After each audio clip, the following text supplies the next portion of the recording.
घी में पशुओं की चर्बी, वनस्पति ऑयल, आर्टिफिशियल कलर व फ्लेवर आदि मिलाकर करोड़ों लोगों की जिंदगी से खिलवाड़ हो रहा था। इसलिए हमने 60 से अधिक पैरामीटर्स पर खरा पतंजलि गाय का शुद्ध देसी घी उपलब्ध कराया। डिपार्टमेंट ऑफ एनिमल हस्बेंड्री के अनुसार देश में लगभग 19 करोड़ गाय हैं। हम चाहते हैं कि गौ माता की रक्षा हो और लोगों को गाय का शुद्ध घी और दूध मिले। यही हमारा संकल्प है।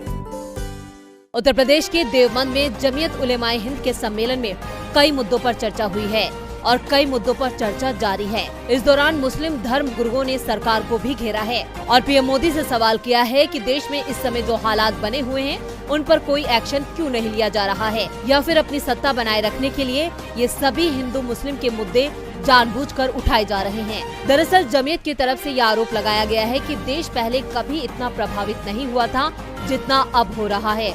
आज देश की सत्ता ऐसे लोगों के हाथों में आ गई है जो देश की सदियों पुरानी भाईचारे की पहचान को बदल देना चाहते हैं।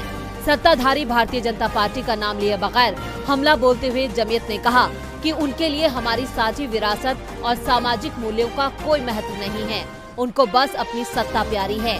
जमीयत उलेमाए हिंद ने हालात पर चिंता जाहिर की है। साथ ही मौलाना महमूद मदनी ने कहा कि हम यानी मुस्लिम समाज अल्पसंख्यक नहीं है, मुल्क के दूसरे बहुसंख्यक हैं, तो फिर हमारे साथ ऐसा व्यवहार क्यों किया जाता है।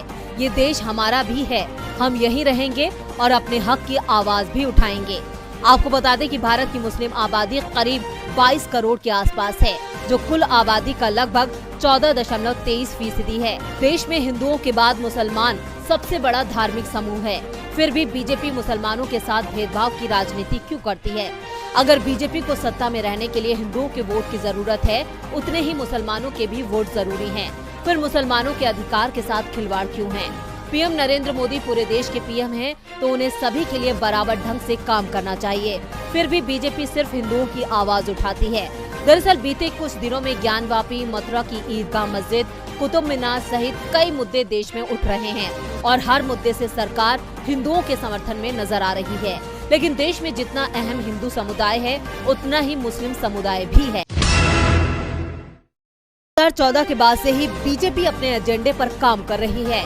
इस एजेंडे में अल्पसंख्यक, खासतौर से मुसलमानों के अधिकारों को छीना जा रहा है या फिर उन्हें दबाया जा रहा है, और इसका मकसद सिर्फ देश के बहुसंख्यक हिंदुओं को खुश करना है ताकि देश की सत्ता पर बीजेपी की पकड़ मजबूत रहे। अब मोदी सरकार यूसीसी यानी यूनिफॉर्म सिविल कोड को लागू करने जा रही है और इस कानून को लेकर सरकार जल्द ही बिल पेश कर सकती है, जिसके लिए कमेटी का गठन किया गया है जो यूसीसी को लेकर ड्राफ्ट तैयार कर रही है।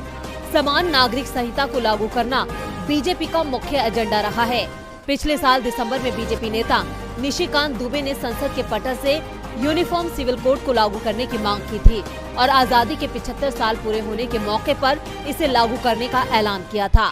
अब बीजेपी की उत्तराखंड सरकार ने इस मुद्दे पर कदम आगे बढ़ा दिया है। इस तरह से उत्तराखंड यूनिफॉर्म सिविल कोड को लागू करने वाला देश का पहला राज्य बन गया है। उत्तराखंड की पुष्कर धामी सरकार ने इसे लागू करने के लिए ड्राफ्टिंग कमेटी गठित कर दी है। धामी सरकार की इस कमेटी में 5 लोग शामिल हैं। वैसे संविधान का अनुच्छेद 44 कहता है कि समान नागरिक संहिता को लागू करना राज्यों की जिम्मेदारी है। ऐसे में बीजेपी शासित राज्यों को इसे लागू करने के लिए केंद्र सरकार की तरफ से पहले ही हरी झंडी दी जा चुकी है। इस बीच जमीयत उलेमाए हिंद ने देवबंद से कॉमन सिविल कोड का विरोध करते हुए प्रस्ताव पास किया है। जमीयत ने कहा है कि शरीयत में दखल मंजूर नहीं है।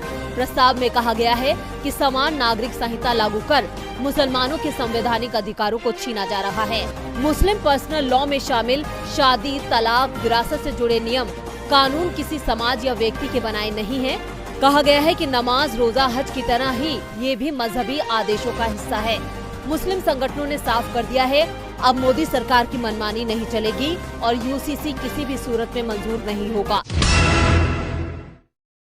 ऑल इंडिया मजलिसे इत्तेहादुल मुस्लिमीन के चीफ असदुद्दीन ओवैसी ने अपनी पार्टी के सोशल मीडिया हैंडल पर एक वीडियो शेयर किया है। ये वीडियो सोशल मीडिया पर जमकर वायरल हो रहा है। इस वीडियो में AIMIM के चीफ ओवैसी भारत के मुसलमानों से अपील करते नजर आ रहे हैं, जिसमें वो आने वाले चुनावों में अपने नुमाइंदों को वोट देने के लिए बोल रहे हैं। ओवैसी ने इस वीडियो में देश के मुसलमानों से अपील करते हुए कहा कि याद रखो गुजरात के मुसलमानों, याद रखो भारत के मुसलमानों, आप हुकूमत को तब्दील नहीं कर सकते हैं, आप अपने नुमाइंदों को कामयाब कर सकते हैं। गुजरात के जूनागढ़ में आज ओवैसी की रैली है, जहां उनके निशाने पर बीजेपी होगी, लेकिन असली निशाना तो कोई और है, क्योंकि गुजरात में ओवैसी की मौजूदगी से ये साफ है कि इस बार भी वो बीजेपी को फायदा और कांग्रेस को नुकसान करने के इरादे से मैदान में उतरी है और इसी मंशा को समझते हुए कांग्रेस को भी अपनी रणनीति बनानी होगी। तो वहीं महाराष्ट्र में भिवंडी में रैली के दौरान AIMIM प्रमुख असदुद्दीन ओवैसी ने विपक्षी दलों पर जमकर हमला बोला। खासतौर से उन्होंने बीजेपी और राष्ट्रीय स्वयंसेवक संघ को निशाने पर लिया था।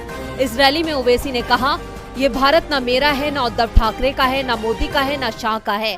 भारत अगर किसी का है तो वे द्रविड़ और आदिवासियों का है। ओवैसी यही नहीं रुके, बल्कि उन्होंने बीजेपी को असलियत दिखाते हुए कहा कि 4 जगहों से लोग आए थे, लेकिन बीजेपी सिर्फ मुगलों के पीछे पड़ी रहती है। ओवैसी ने बीजेपी को लताड़ते हुए ये भी आरोप लगा दिया कि दाढ़ी से दिक्कत है, टोपी से दिक्कत है, मस्जिद से दिक्कत है और अजान से दिक्कत है। आज देश में कोई बेरोजगारी, महंगाई की बात नहीं करता, सिर्फ मुसलमानों को बीजेपी से डराया जा रहा है।